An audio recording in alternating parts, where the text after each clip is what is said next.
One of Clinton's minor escapades, very minor, was sending a couple of cruise missiles to the Sudan to destroy what they knew to be a pharmaceutical plant. On August 20th, 1998, President Clinton ordered a cruise missile attack on a pharmaceutical plant in Sudan.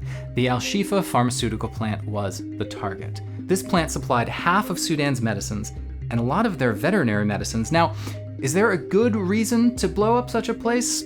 I mean, maybe, but that would be an extraordinary set of circumstances. By the way, do you know who owned the factory? Maybe they were manufacturing chemical weapons. Maybe they're manufacturing VX nerve gas. As a matter of fact, a soil sample was taken nearby containing 2.5 times the normal amount of EMTA, which is a chemical used in VX nerve gas.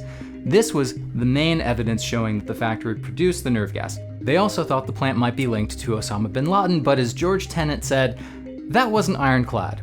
Also, get this, one piece of evidence was that, unlike the websites of other known pharmaceutical manufacturers in Sudan, this company's website did not mention any products.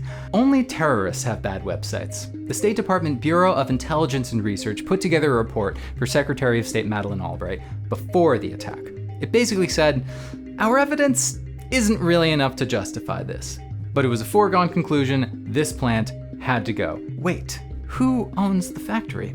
Officials are raising concerns up to the night before the attack, but August 20th, they blow up this pharmaceutical plant that was maybe making VX nerve gas. No, they weren't. They were just making medicine. Also, they still don't know who owns the factory. It ends up being a Sudanese businessman named Salah Idris. Conveniently though, he turns out to have an indirect connection to Osama bin Laden. They freeze his accounts at various Bank of America branches. They kinda got it right, by accident, maybe, but at least this wasn't all for nothing. Oh no, except Idris denied that he had any connection to any terrorist group. He sues the government, and the US unfreezes his assets. It was all for nothing. Can we at least learn something from this though?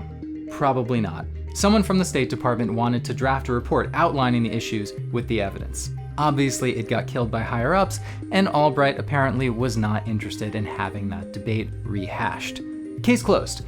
The month after the attack, Human Rights Watch comes out with an open letter to Bill Clinton saying, international humanitarian law says that you have to do everything feasible to make sure you're hitting a legitimate military target. And it really seems like you didn't, which would mean you're in violation of the law of armed conflict, or LOAC.